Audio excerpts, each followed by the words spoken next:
И еве неповторно заедно со вас. Оваа емисија решивме да бидеме малку поразлични. Токму затоа посетивме манастир во кој што одгледуваат домашни миленици кои им помагаат да се справат со дивите животни. Па ајде да погледнеме што следува.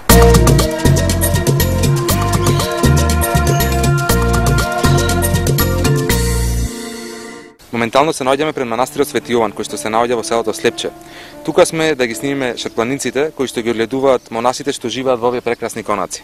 Токму затоа сега ќе влеземе во манастирот, ќе побараме некој од монасите да ни го објасни заедничкиот живот со шарпланиците, затоа што е специфично на едно вакво прекрасно планинско место, каде што живеат луѓе кои што целиот живот му го посветиле на Бога, да се одгледуваат чистокрвни шарпланици. Па Силвана, можеме да одиме.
И еве стигнавме во овој прекрасен манастир.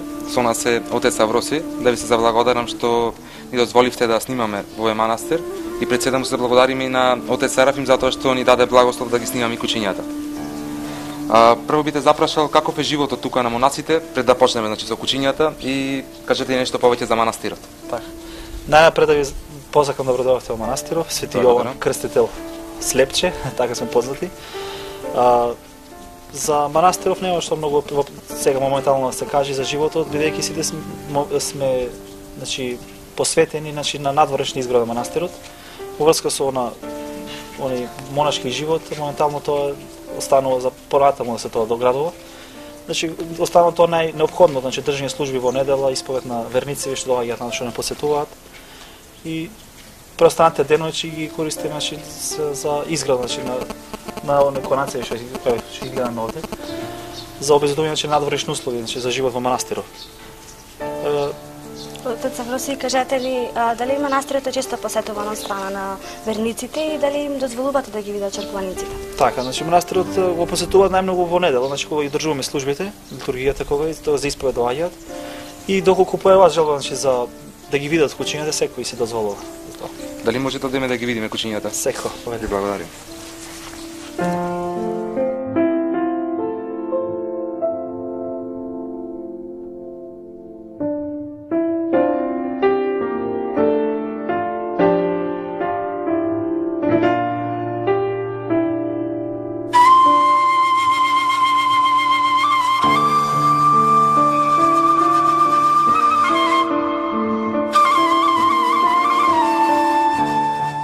И еве конечно стигнавме кај кучињата. Она што ме интересира е колку време се кучињата тука и на чија беше идејата за да се донесат кучиња во манастир.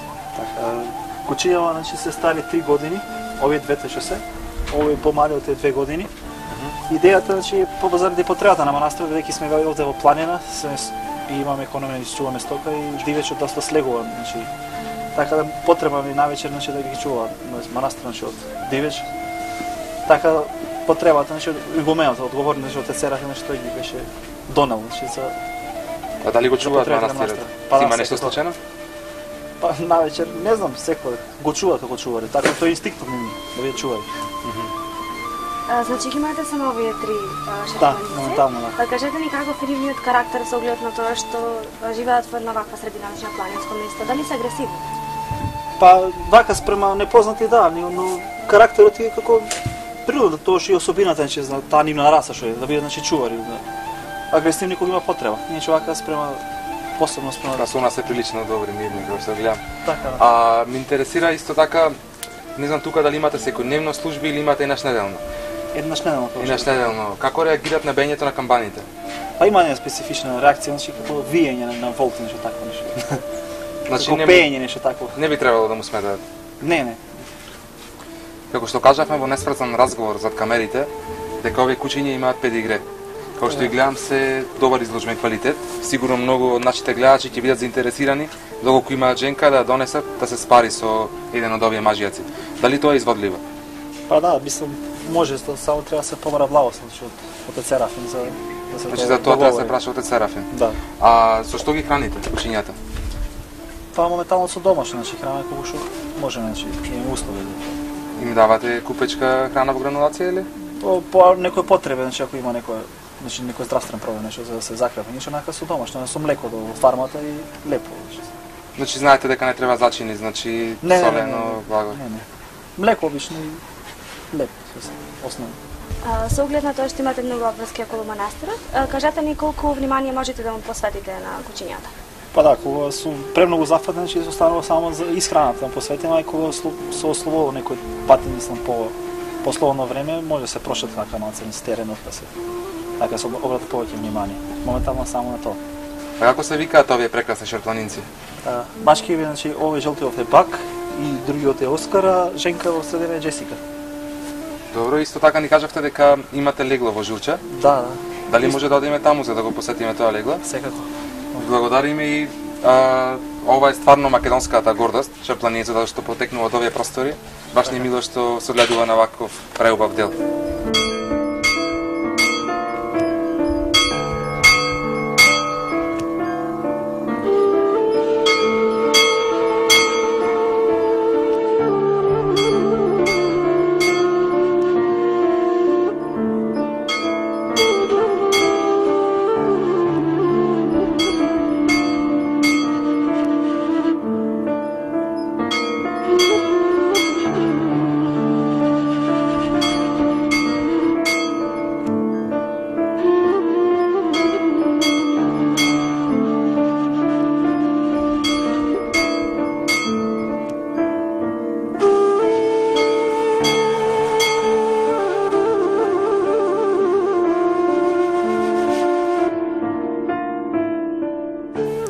Ние што туку стигнавме во манастирот Свети Атанаси и сега ќе разговараме со сестра Ксенија.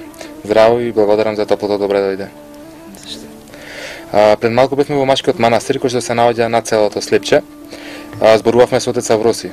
Тој ни кажа дека имате легло и дека кученца се со педигре. За колку кученца станува збор? Па моментално од ова година имаме 9 кученца, од кои 5 се машки, а 4 се женски. И сите се со педигре. Едно од тие кученца што го држите во вашите раце? Да, тоа е Вики, таа е женка. Мислам кучината се малечки, 45 дена има, толку. Дали ги продавате кучињата или ги подарувате? Па, со оглед на тоа што сите се со педигре, нели се грижат околу нив сестрите и си имаат ветеринари и така да кажам, има одредени трошоци, ние ги продаваме кучињата. Значи, доколку некој сака да купе, може да се обрати преку нашата емисија. Да. Кажете ми со што ги храните овие кучиња? За кучињата се спремаат посебна храна. Значи, имаат повеќе различни оброци. Им се готви месо, нели пилешко и јунешко. И ситнето, и сецкано. Имаат сува храна, значи голем дел од оброкот им е застапен како сува храна и имаат доста голем процент застапен моментално се уште на млеко. Така да различни им се оброците со оглед на потребите на кучето. Вие живеете во манастир, тоа значи дека имате многу обврски. Дали имате доволно слободно време за да ја одржувате хигиената на овие кучиња? Па да, кучињата во секој случај мора околу нив некој посебно да се грижи. Значи тие си имаат посебни боксови, внатре постојано им се врши чистење, спијат на слама, пошто тоа е, да речем, најдобро за влакното на куќето. Постојано се врши исто така и чистење и дезинфицирање, така да хигиената е запазена за куќињата. Дали во Нина планирате да го зголемите бројот на овие куќенца? Моментално, значи имаме ние двајца мажјаци и една женка, кои што, да речем, ги чуваме првенствено заради заштита од дивеч, претежно од волци, пошто имаме, нели, домашни животни. Понатаму како ќе биде, не можам точно да ви кажам, можно е да задржиме некој, да го размножиме, може и да си остане истиот број што ги имаме сега. Значи тоа зависи од условите. Во секој случај, пошто за секој куќе треба посебно да има место каде што тоа ќе си престојува, нели, негов собствен бокс каде што ќе може да спие, да се храни и така. Спомнавте диви животни. Дали има некоја интересна случка која што се случила? По интересна случка, во зимата слегоа волците, односно волчина. Куќињата ги надушија, нели, и почнаа да лаат и трите беа пуштени, нели, двајцата шарпланинци и шарпланинката. Така да кажам дека добро сме заштитени од волци, од дивеч и од секакви други животни кои што налетуваат тука во зимно време и воопшто. Овде е како мала зоолошка градина. Еве јас во рацете држам едно маченце, значи вие имате мачиња овде, кажете ни ја нивната приказна. Мачињата останаа сирачина, да речем, од малечки. Мајката нивна беше удаена од една лисица тука во манастирот. И сега, пошто се поголеми, ги подаруваме, нели? Заради тоа и беше причината да земеме уште едно куќе, значи тоа куќе е германски ловен териер јамар. Тоа е малечок се уште, меѓутоа добар е за да ги открие тие, нели, лисици, ласици, кои што ги напаѓаат, да речем, одредени домашни животни во нашиот манастир. Кажете ни колку време го имате териерот и каков е неговиот карактер во однос на шарпланинците? Териерот го имаме еден месец. Неговиот карактер во однос на шарпланинците е доста различен. Значи, шарпланинците се, посебно малечките, се доста мирни и повлечени. Териерот е доста жив. Значи, моментално гризи се, така да се уште расне. Ви благодариме, сестро Ксенија, што бевте гостопримливи према нас. Одвоивте дел од вашето време да позборуваме за животните кои што ги имате и ги чувате тука. А ние на нашите гледачи ќе им препорачаме да дојдат да го посетат ова прекрасно место, односно манастирот кој што се наоѓа на селото Журче и исто така и машкиот манастир кој што се наоѓа на селото Слепче.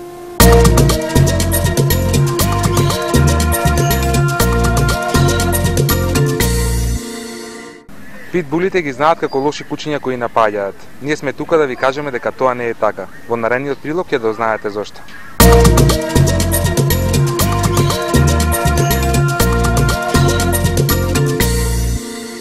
Ова е потресна вистинита приказна. Таа беше во несвест на пругата нејзиното куче и го спаси животот од сигурна смрт. Женка од расата Питбул, која се вика Лили, ја спаси нејзината сопственичка од сигурна смрт, а со тоа самата си го втурна нејзиниот живот во опасност. Лили излегла на прошетка со нејзината сопственичка Кристина, но додека шетаре таа ја изгубила нејзината свест на железничката пруга, а возот веќе бил на шините и се приближувал кон неа. На местото имало само еден човек кој се плашел да се приближи до шините и не сакал да си го загрози неговиот живот. Тој единствениот сведок кој на полицијата му кажувал како кучето скокнало врз жената, ја зграпчило со забите за нејзината облека и ја тргало за да се извлече од шините.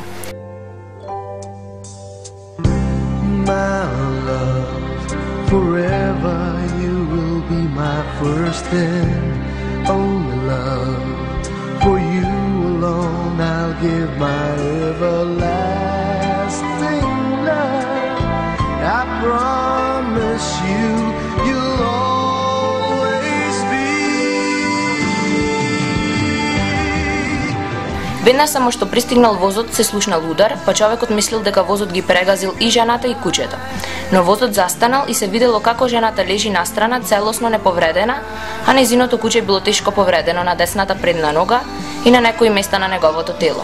Според зборовите на полицискиот службеник Дејвид, кој беше на местото на настанот и кој исто така е син на Кристина, тој му ја подарил Лили на мајка си и ја зел од прифатилиште за бездомни животни. Сакал да ја вдоми со причина како куче за терапија, кое би помогнало на нејзината мајка околу нејзините проблеми со алкохолот. Навистина не можам да поверувам како некои работи се случуваат со причина. Ја пронајдовме Лили и посакавме да ја го спасиме животот, а на крај таа ни ја врати услугата. За малку само што не загина за да ја спаси мојата мајка. Лили ја спаси мојата мајка, таа ја спаси мојата фамилија. Плачејќи ова беа зборовите на Дејвид. Кога отидов во ветеринарната болница, првата работа која ја забележав беа тие прекрасни големи очи како гледаат во мене, а потоа видов дека предниот десен дел на телото ја е повреден, изјави Дејвид. Лили имаше 2 операции, импутирана е предната десна нога, но ветеринарите рекоа дека таа ќе може повторно да оди. Да напоменеме дека овие кучиња сите ги знаат како опасни, но еве како што можете да видите, тоа воопшто не е така. Според нас има опасни сопственици кои така ги воспитуваат кучињата, но во никој случај нема опасни кучиња.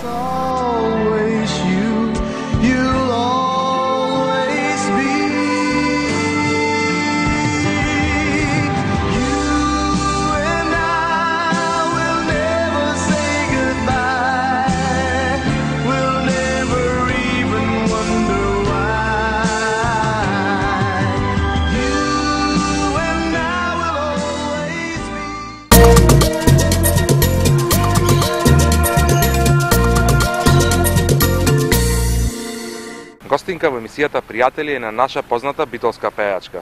Па сега ќе ни каже како покрај незините многобројни обврски таа одгледува и 2 миленичиња. Ајде да видиме.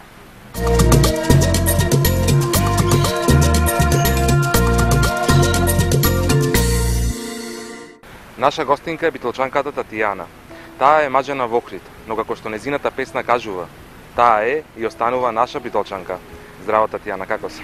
Здраво, благодарам за поканата во оваа прекрасна емисија. Кога размислував за ова интервју, прво што сакава да те прашаме дали ти текнува на твоето прво милениче од детството?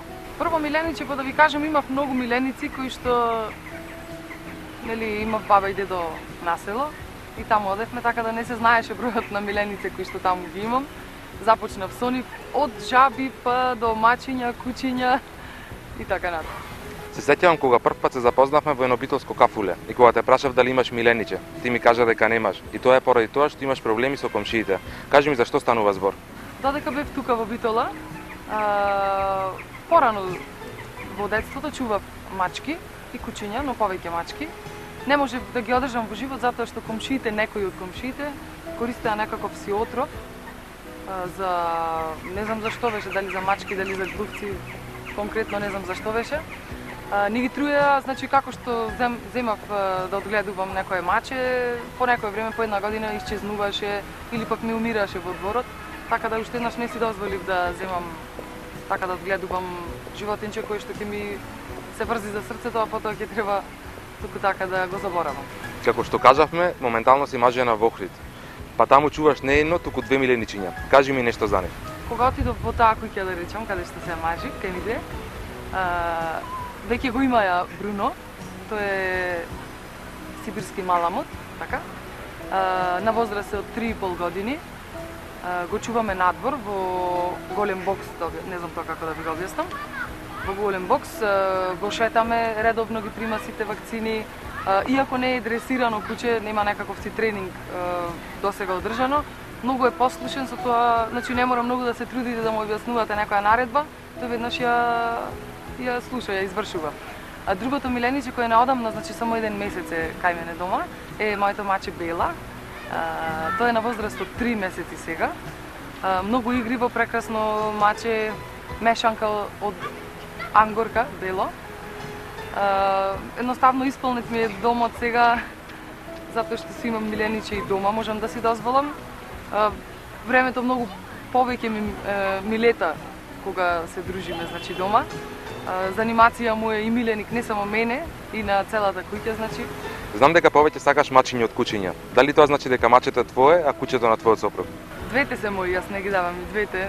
Меѓутоа некако повеќе поголема слабост имам кон мачките, да, признавам.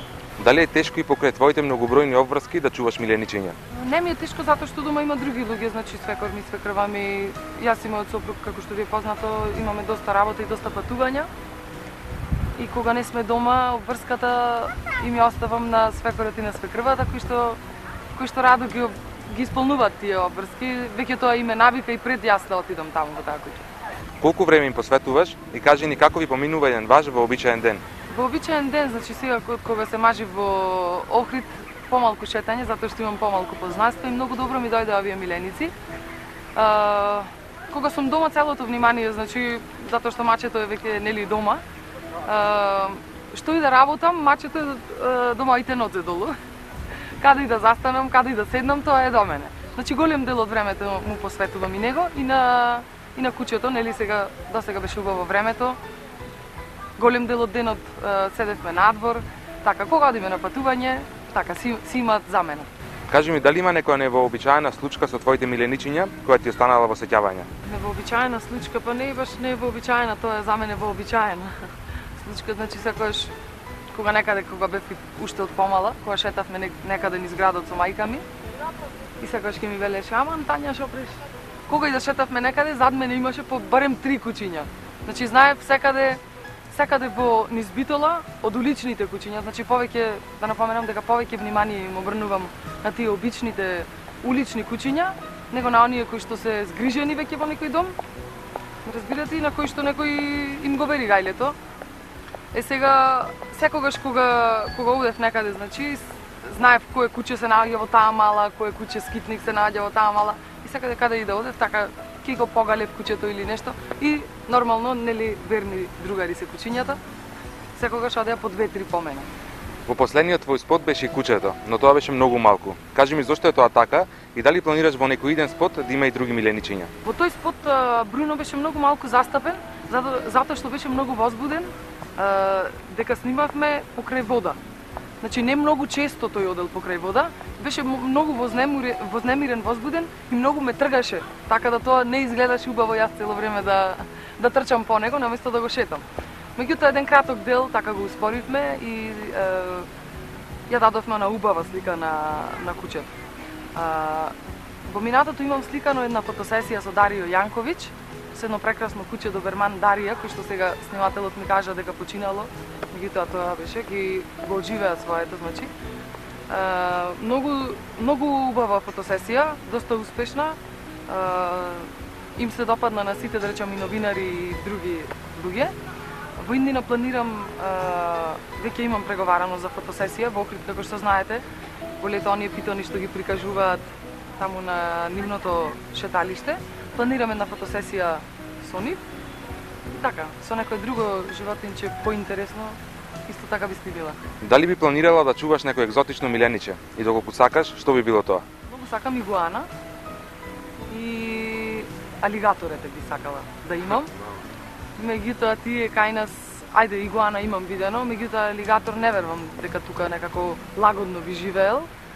Пред се треба многу припрема за да чуваш едно такво милениче, треба убав простор, затоа што имам гледано на Animal Planet, како што знаете дека ја гледам таа програма доста. Во Америка имаше случај каде што го чуваат алигаторот, значи од мал, во аквариум со големина кој што не му одговараше кога ќе одрасте алигаторот, така да тој расти во толку колку што му дозволува просторот. И беше и цел издеформиран, така да не би презела таква мерка да носам нека животинче на душа, а и не знам како се одгледува такво животинче. Татјана, ти благодарам за гостувањето во емисијата Пријатели. Што ќе ни препорачаш за крај? Благодарам за учеството во оваа емисија, за поканата. Би им препорачала да ги воспитуваат своите деца, да се однесуваат убаво кон милениците, затоа што сите оние деликвенти и насилни деца, да речам тинејџери, во детството сигурно биле насилни и на животни, како што знаеме доста тепаат мачки, највеќе куќиња. Тоа доаѓа од културата, значи од она што им го пренесуваат родителите. Најчесто, значи што слушаме во еден голем дел од родителите, остави го мачето, удри го, тргни го, фрли го. Значи цело тоа за тоа се виновни родителите. Што поголема грижа за милениците, не само за домашните, туку уште повеќе за оние уличните.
собрал лавот сите животни од шумата, затоа што немало повеќе што да јадат, и им рекол: Сите ќе кажеме по еден виц. Ако сите се насмеат, ќе го поштедиме, но ако еден не се насмее, ќе го изедеме.